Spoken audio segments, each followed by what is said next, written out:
तो उनको हाथी के चिंघाड़ने की, घोड़े के हिनहिनाने की, लोगों के मारो मरो और महाराज सब सुनाई दे रहा था। शंख की ध्वनि सुनाई दे रही थी कई, लेकिन कृष्ण की गीता नहीं सुन पाए, वो रिट्रीव नहीं हो पाया। क्यों? वो मंत्र शक्ति थी, ये यंत्र शक्ति है। भैया यंत्र शक्ति की एक सीमा है। हर ये महाराज, ये हॉर्स पावर क्या है? इतने हॉर्स पावर की मशीन है, इतने हॉर्स पावर की मशीन है। ये हमारे यहाँ के शक्ति हुआ करती, अश्व शक्ति, गज शक्ति, हमारे शास्त्रों की शक्तियां ये। तो ये अश्व शक्ति जो घोड़ों की शक्ति है, ये महाराज यही तो है। पहले लोगों को, पहले युद्ध करने में घोड़ों और महाराज हाथियों से युद्ध कराया जाता था, इतिहास गवाह है इसका। तो उनके अंदर कितनी, बोले इतने अश्व की शक्ति है, इतने अश्वों को एक साथ कंट्रोल किया जा सकता है। तो वो अश्व शक्ति ही हॉर्स पावर के रूप में आ गई, इतने हॉर्स पावर। तो आजकल गाड़ियों के जो इंजन में रहता, इतनी सीसी का इंजन, इतने सीसी का इंजन, ये अपनी अपनी यंत्रों की क्षमता है, यंत्रों की शक्ति है। अभी BMW दौड़ रही हो महाराज, और एक जगह सियाज दौड़ रही हो, तो BMW का इंजन अलग है, वो महाराज रफ्तार ऐसे। एक फरारी दौड़ रही हो, फरारी का इंजन अलग है, महाराज दौड़ा के ले जाएगी गाड़ी। और हमारे यहाँ जींस के हाथ में आ जावे कार, तो महाराज ये तो सियाज को भी फरारी बना देगा। कई कई चलाने वालों की अपनी ऐसी क्षमता होती है। तो भाव कहने का, हर किसी की क्षमता है, यंत्र की एक सीमा है, मंत्र की कोई सीमा नहीं है। मंत्र असीमित है। क्यों? यंत्र तो आप जानते हो, एक मशीन कितना काम कर सकती है? 10 घंटे, 20 घंटे, 25 घंटे। उससे कहो 100 घंटा तू लगातार चल, महाराज मशीन ही बैठ जाएगी, कहेगी महाराज मुझे तो दूसरी जगह भेज दो।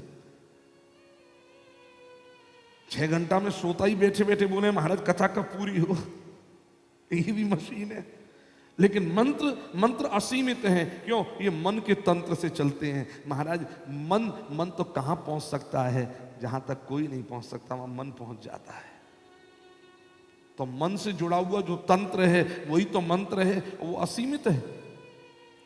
तो ये वेद पुराण, ये शास्त्र, ये मनुष्य के लिखे हुए नहीं है। बोले फिर भगवान की श्वासों से तो वेद प्रकट हुए।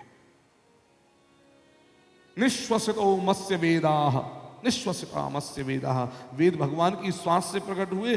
और महाराज उन्हीं भगवान से ही पुराण प्रकट हुए हैं।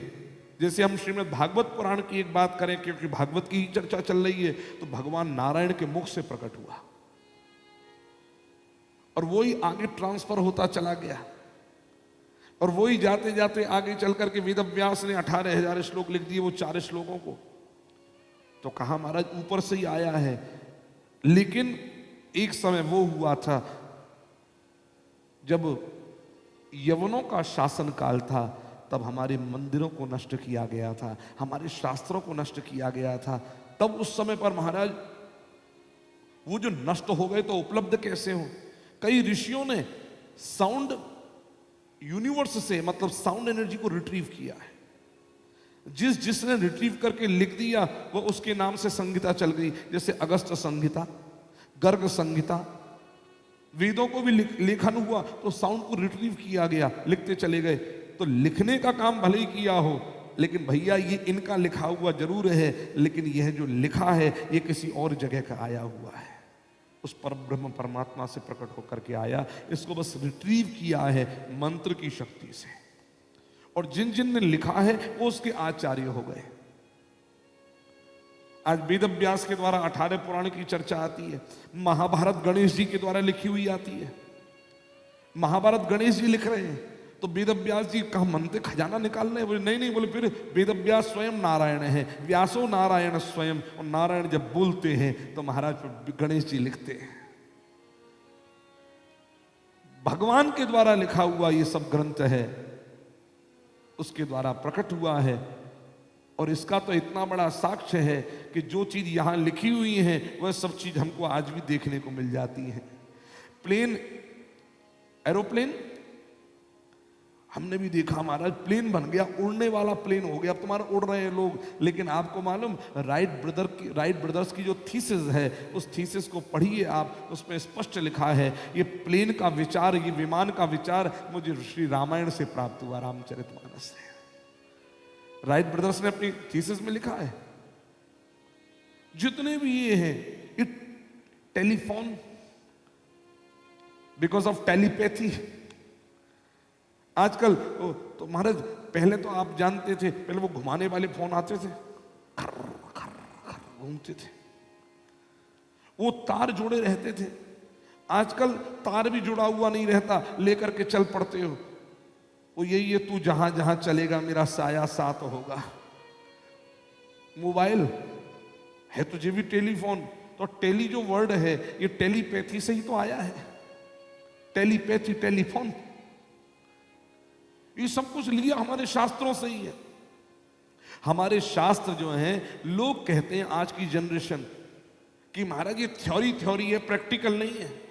और मैं हमेशा कहता हूं, एक होती है थ्योरी, एक होता है प्रैक्टिकल, और उसके बाद एक होती है थीसिस। हमारे वेद शास्त्र पुराण ये थ्योरी नहीं है, बोले फिर ये थीसिस है, और थीसिस प्रैक्टिकल के बाद लिखी जाती है। ये थ्योरी नहीं लिखी है, उन्होंने जाना है और उसके बाद में माना है और जाना है। मानने और जानने के बाद में उसका लेखन किया है, प्रैक्टिकल खुद किया।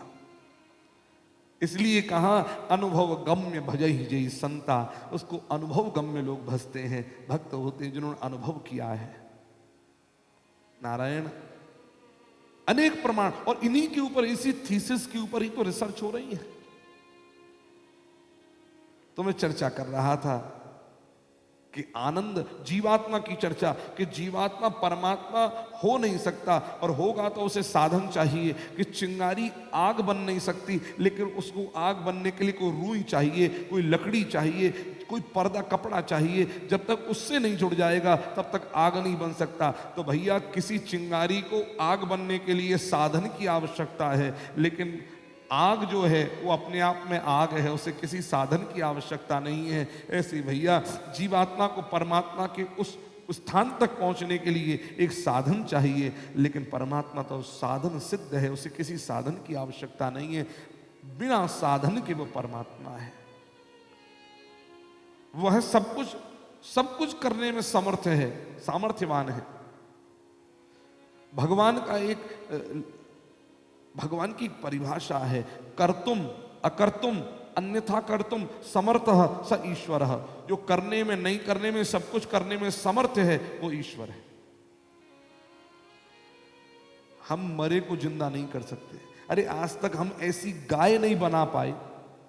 भगवान ने प्रकृति को क्या बनाया है, इस संसार को क्या बनाया है, हम एक आज तक ऐसी गाय नहीं बना पाए जो हरी घास खावे, हरा खावे या घास खावे और दूध निकाले।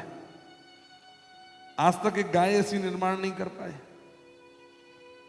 और वो कोशिश भी करी, जर्सी कोशिश भी करी तो महाराज मिक्स ब्रीड बनाइए, ये जर्सी गाय की श्रेणी में कही जाती है, परंतु गाय नहीं है। जर्सी एक ऐसा प्राणी है महाराज जो देता तो दूध। ये जर्सी एक जानवर है जिसके नाम पर अमेरिका में एक शहर है न्यू जर्सी, इसी जर्सी के नाम पर। और दूध देने वाले पशु के साथ मिक्स ब्रीड कराया गया। महाराज हमने सुना है, और यहां पर लोगों ने, अनुभवी लोगों ने बताया है कि एक कथावाचक वो यूएस गए महाराज, उन्होंने कहा हम तो महाराज देसी गाय का दूध पीते हैं और तो पिएंगे नहीं महाराज, हमारे यहाँ सब बढ़िया गाय का दूध है, देसी गाय है। वो दूध में एक अलग स्मेल थी, दूध में एक अलग स्मेल थी। उन्होंने कहा महाराज हमारे देसी गाय का तो नहीं लग रहा ये। महाराज आपको गौशाला दिखाएंगे। और गौशाला वहां दिखाने गए, जब उन गायों को देखा तो गायों के खाने में महाराज मांस के टुकड़े पड़े हुए थे। वो, मैं फिर अपने शब्दों को वापस लेता हूं, गायों के बाड़े में नहीं, जर्सी के बाड़े में। वो जर्सी नाम करके जो पशु था उसके बाड़े में मांस के टुकड़े। तो महाराज हमारे यहाँ पर अनुभवी लोगों ने तो ये जाना नहीं जाना, लेकिन यहाँ पर एक बात बताई कि देसी गाय का जो दूध है वो रोगों को दूर करने वाला है, और देसी गाय को बीमारी नहीं होती है कैंसर वैंसर जैसी बीमारी। आजकल जर्सी गाय को टीबी ले लो, कैंसर ले लो।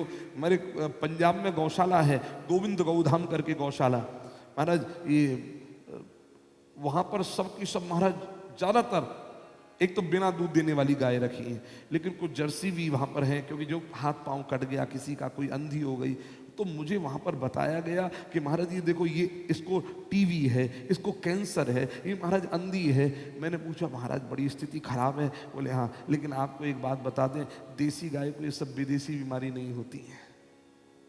तो जो स्वयं बीमार नहीं पड़ती, इन सब बीमारियों से ग्रसित नहीं होती, जो बाहर के संक्रामक रोगों से ग्रसित नहीं होती है, ऐसी देसी गाय ही हमारे को और हमारे बच्चों को निरोगी रखने की सामर्थ्य रखती है, और दूसरी कोई गाय रख नहीं सकती है।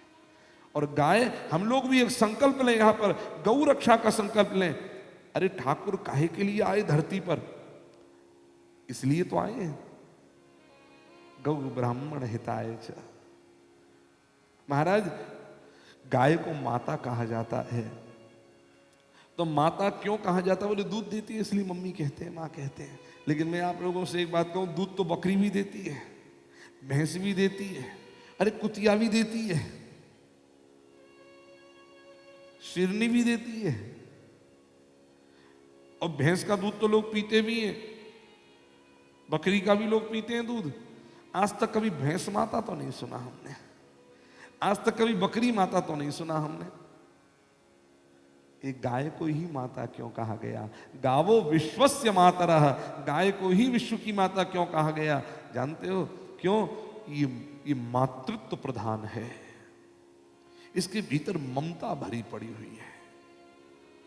हमारे यहां पर हमारे पूज्य श्री दादा गुरु जी के अग्रज परम संत, परम बीतराग ब्रह्मचारी श्री अमरनाथ जी महाराज,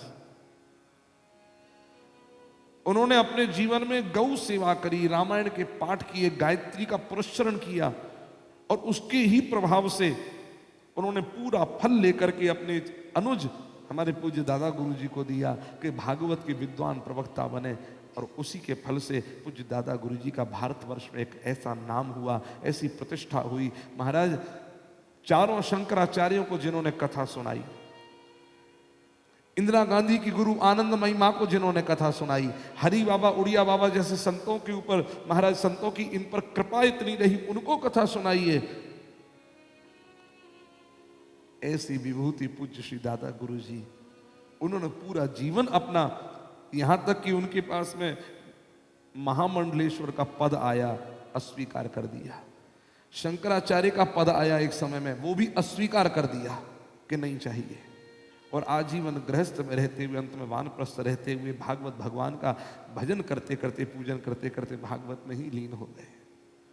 नारायण विदेश नहीं गए कभी। बी के बाबू बिरला जी कहा करते थे कि महाराज आप विदेश में भी हमारी फैक्ट्री है, वहाँ पर घर भी है, आप जाकर के वहाँ पर कथा। बोले भारत छोड़ करके नहीं जाऊँगा। बोले क्यों? कल को प्राण निकल गए तो विदेश में नहीं मरना चाहता, तो भारत में ही देह छूटे, यही चाहूँगा। और उनसे कई बार लोगों ने कहा, महाराज आज वृंदावन में अपना गुरुजी के द्वारा स्थापित सबसे प्राचीनतम भागवत का विद्यालय है। वृंदावन में उससे प्राचीन भागवत का अभी वर्तमान में कोई विद्यालय नहीं है। सन 1964 में स्थापित किया हुआ विद्यालय, जहां से आज तक में न जाने कितने सैकड़ों वक्ता निकल गए और देश और विदेश में जाकर के कथा कर रहे हैं। हजारों ऐसे योग्य छात्र निकल गए जो महाराज देश विदेश में जाकर कहीं पर महाराज कर्मकांड करवा रहे हैं, कहीं पर महाराज पुजारी बनकर के मंदिर की सेवा कर रहे हैं, कहीं पर पौरोहित्य संस्कार कर्म करा रहे हैं, और महाराज कहीं भागवत की ध्वजा लहरा रहे हैं। ऐसे ऐसे छात्र, पूज्य दादा गुरु जी का संकल्प के शिक्षा हो। अगर समाज में शिक्षा है और अपने अपने धर्म में अपनी अपनी शिक्षा है, तो विश्वास है यह देश पहले भी जगत गुरु था, आज भी जगत गुरु है, और भविष्य में जगत गुरु का ही परचम लहराने वाला बनेगा ये आगे। नारायण शिक्षा पर जोर सदैव दिया और धर्म पर जोर दिया, अपने धर्म में शिक्षा। तो मैं चर्चा कर रहा था कि आनंद आत्मा का स्वरूप है। सुख दुख मन से संबंधित है, आनंद आत्मा से है। और हम लोग कल इतना जोरदार उत्सव, लोग नाच रहे, महाराज मंच तक हिल रहा था कल, तो सब लोग चढ़ गए मंच पे, खूब नाच कूदी हुई। लेकिन मैं आप लोगों को एक बात बताऊं, अभी मुझसे कह रही एक बहन कि महाराज कल इतना आनंद आया, सोच रहे कथा क्यों रुक गई, कथा क्यों और बढ़नी चाहिए। महाराज हम तो एक बात कहें, हम जो ये उत्सव मनाते हैं ये तो नकल करते हैं, नकल। आज विचार करके देखो, आज से 5000 साल पहले जब उत्सव हुआ होगा, तो आज जब नकल में इतना आनंद है तो उस असल के आनंद की सीमा कहां रही होगी महाराज। वो तो आनंद ही आनंद है, नारायण। और हमें भी आनंद तभी मिलेगा जब तुम्हारे मुंह से राधाओं का नाम निकलेगा महाराज। ऐसे धीमे पड़ रहे हो, ये भैया का जो खिलाए पिलाए के ले आओ, अरे ऐसा निकले आवाज भीतर से, नारायण। भगवान का प्राकट्य हुआ, उत्सव मना। 18 श्लोकों में जिनके संतान नहीं होती है ना, श्रीमद् भागवत महापुराण के इसी नंदोत्सव के 18 श्लोकों को नित्य पाठ करना चाहिए महाराज। कई लोगन के भैये हैं, कई लोगन के, तो हम तो यही कहेंगे करना जरूर चाहिए। देखो, सोच सकारात्मक रखो सबसे पहले। आज मैं गाड़ी में जब आ रहा था तो एक सॉन्ग सुनाया जा रहा था कि यहाँ गाना है, हमने चलो गाएंगे। ओ माय गॉड का था, तो शिक्षा की बात आ रही थी कि इससे बड़ी शिक्षा मिल रही है। हमने बढ़िया मैसेज गया, हमने कहा बिल्कुल ठीक तुमने कहा, मैसेज तो गया, लेकिन बहुत बढ़िया मैसेज मैं नहीं मानता हूँ। मेरी मुझे भी अपनी सोच रखने का अधिकार है, हर किसी को अपनी अपनी सोच रखने का अधिकार है, सोच में सब स्वतंत्र है। हमने कहा इसमें मैसेज नेगेटिव ज्यादा था, पॉजिटिव कम था। मैं ये नहीं कहता कि पॉजिटिव बिल्कुल नहीं था, इसमें नेगेटिव मैसेज ज्यादा गया। इसमें सीधा सीधा आस्था और श्रद्धा के ऊपर कुठाराघात था, सीधा सीधा। और कुठाराघात भी समाज के बड़े हथौड़े को लेकर के किया गया था। अब लोग तो समाज में रहते हैं तो सामाजिक विचारधारा ही उनकी बनती है। आस्था के समाज में कौन रहता है? दुनिया के समाज में रह रहे हो तो समाज की सामाजिक विचारधारा चलती है। उसमें मैंने पूछा कि बताओ क्या मैसेज तुमको मिला? बोले हमको यही मैसेज मिला, ये शंकर जी पर जो इतना इतना दूध चढ़ाते हैं लोग, ये फिजूल, इससे बढ़िया है किसी भूखे प्यासे की भूख मिट जाए। बस बात तो बहुत अच्छी है, गजब की बात है। मैंने उनसे एक बात कही, एक बात मुझे बताओ, हाँ कौन भूखा है? ये जो भीख मांगते हैं भिखारी, ये आप लोग जानते हैं इन भिखारियों का भी अपना एक बहुत बड़ा गैंग है, गजब का गैंग है। और एक बात मुझे बताओ, छोटे छोटे बच्चों को मैंने सड़क पर, सिग्नल पर गाड़ी साफ करते हुए देखा है, आप लोगों ने भी देखा होगा, फिर भीख मांगते भी देखा है। उनको तुम खिलाते पिलाते रहो, जीवन उनका ऐसे ही बीतेगा। वो 8 साल से, और महाराज वो 18 साल के भी हो जाएंगे तो यही काम करते रहेंगे। हो सकता है पैटर्न चेंज हो जाए, मांगना नहीं छोड़ेंगे। अब मुझे एक बात बताओ, शिक्षा मिली, पढ़ाई हुई, बच्चों के अंदर सही और गलत की कोई परख आई? अरे बताओ, उनका जीवन तो एक लकीर खींच दी गई, तुम्हें केवल पैसा लेना है, पैसा मांगना है, पैसा कमाना है, बस कैसे भी करके कमाओ। यही तो हो रहा है। तो आप उनको खिलाओ, उनको पिलाओ, तो आप भिखारीवाद को बढ़ावा दे रहे हो कि नहीं दे रहे हो? अगर आपको वास्तविकता में कुछ परोपकार करना है तो एक काम करो, छोटे छोटे बच्चों को बोलो चलो हम तुम्हें पढ़ाएंगे, उनके रहने की व्यवस्था करो, उनके पढ़ाने की व्यवस्था करो, उनके खाने पीने की व्यवस्था करो, उनको अच्छी शिक्षा दे करके वर्तमान में एक अच्छा भविष्य निर्माण कर दो उनका, तो परोपकार है, तो सेवा है। और नहीं खिलाते पिलाते रहना जीवन भर, उनको जीवन संवरने वाला नहीं है। मैंने लाख प्रयास, बहुत प्रयास, मैंने कलकत्ते में भी वैदिक यात्रा परिवार से कहा कि भिखारी खत्म हो जाए, कैसे हो जाए। बहुत प्रयास किया, पता लगा महाराज इनके पीछे बहुत तगड़ी गैंग है, इनके पास भी करोड़ों का बैलेंस है। तो किसको, आज के दिन पर आदमी काम करने वाले आपको नहीं मिल रहे ईमानदार। अगर सीखना ही है तो हमारे सिख भाइयों से सीखना। क्या सीखना?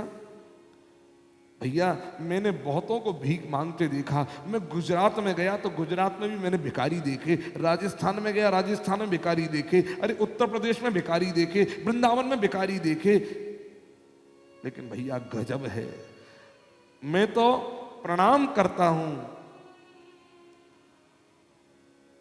उस गुरु वाणी को, उस गुरु ग्रंथ साहिब को, महाराज जिसकी वाणी मान करके अपने जीवन को चलाया। तो आज तक मुझे कभी कोई पगड़ी वाला सरदार सड़क पर भीख मांगता दिखाई नहीं दिया है, आज तक दिखाई नहीं दिया। मेहनत कर लेगा, मजदूरी कर लेगा, लेकिन पगड़ी पहना हुआ सरदार मैंने आज तक कभी भीख मांगता नहीं देखा। नारायण, ताला बनाने वाले मिल जाएंगे तुम्हें, लेकिन भीख क्यों? उन्होंने अपने ग्रंथ, गुरु ग्रंथ साहिब को ही नहीं माना, उन्होंने अपने गुरु ग्रंथ साहिब की मानी है। हम लोगों की समस्या तो ये महाराज। तो हमारे जो, मैं एक चर्चा और बीच में स्किप हो गई, उसकी चर्चा और कर देता हूं कि जो हमारे धर्म शास्त्रों को नष्ट कर दिया था यवनों ने, मुसलमानों ने।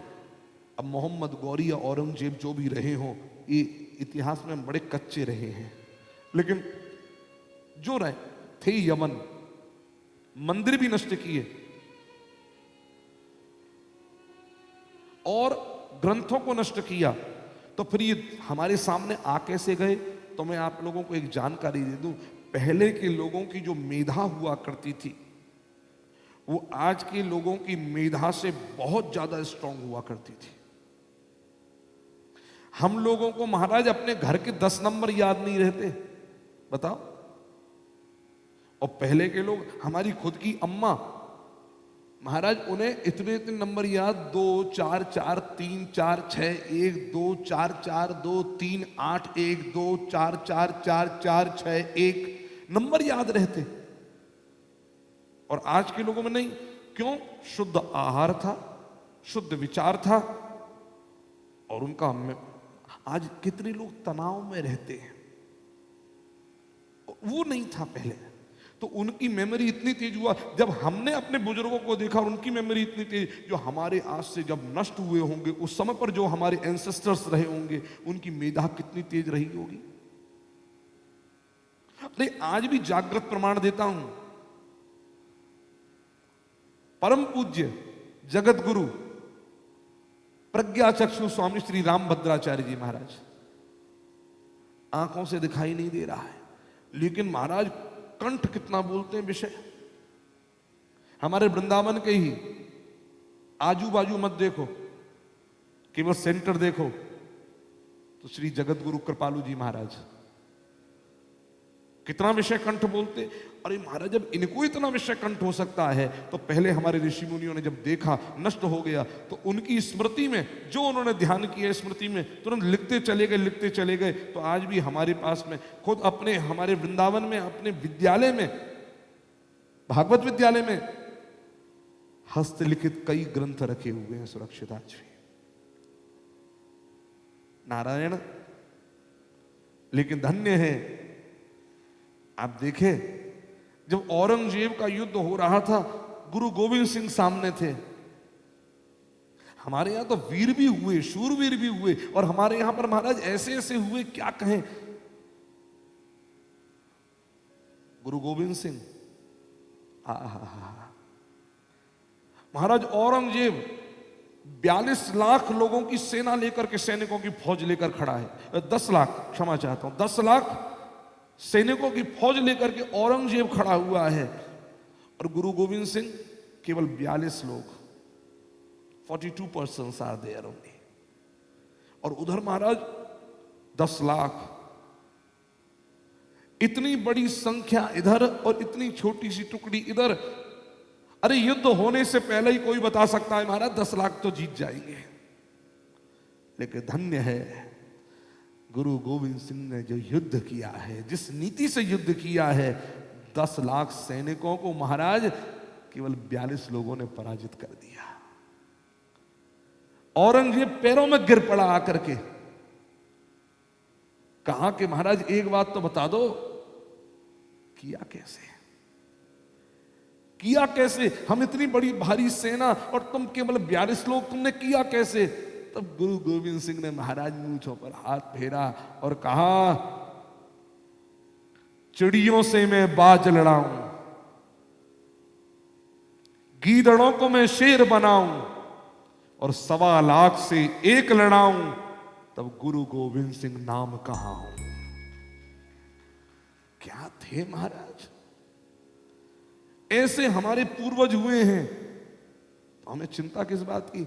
फर्क केवल इतना है, हमने उनके बताए रास्ते पर अपने आप को चलाया नहीं। यही कारण है हमें कई बार असफलता का सामना करना पड़ता है, फिर हम रोते हैं। अगर हम अपने बड़े बुजुर्गों के अनुभव के आधार पर, शास्त्रों के आधार पर अपने जीवन को चलाएं तो क्या कहना महाराज। इन रास्तों पर चलाने पर समस्याएं बहुत आएंगी, बिल्कुल आएंगी, समस्या की कोई कमी नहीं रहेगी, क्योंकि अच्छे रास्तों पर विघ्न तो बहुत आते हैं। श्रेयांसी बहुविघ्नानि भवन्त्येव पुनः पुनः, लेकिन फर्क केवल इतना है, जो धैर्यवान होते हैं वो अपने लक्ष्य से कभी भटकते नहीं। 3 तरह के लोग इस संसार में हैं। कौन 3 तरह के लोग? लक्ष्य सामने है, खुद खड़े यहां पर हैं, वहां तक पहुंचना है, लेकिन बीच का दरिया देख करके दिल दहल जाता है, बोले भैया हम तो यहीं तो ठीक है, कोई कदम ही आगे नहीं बढ़ाता। एक दूसरा व्यक्ति है जो कदम तो आगे बढ़ाता है, लेकिन बीच में ही थक जाता है, थपेड़े खा करके दरिया की समस्याओं से उलझन में उलझ करके बेचारा बीच में ही लौट करके चला जाता है। और तीसरा एक व्यक्ति है, समस्या कितनी भी आ जावे वो तो महाराज अपने दौड़ते दौड़ते जावे, पिटता है, गिरता है, उठता है, लेकिन अंत में जाकर अपने लक्ष्य को प्राप्त कर लेता है। तीसरा उत्तम कोटि का व्यक्ति है। नारायण, एक हरिवंश राय बच्चन की बहुत बढ़िया आप लोगों ने सुनी भी होगी, जो सोच रहे हो वो नहीं है। लहरों से डर कर नौका पार नहीं होती, कोशिश करने वालों की कभी हार नहीं होती। लहरों से डर कर नौका पार नहीं होती, कोशिश करने वालों की कभी हार नहीं होती।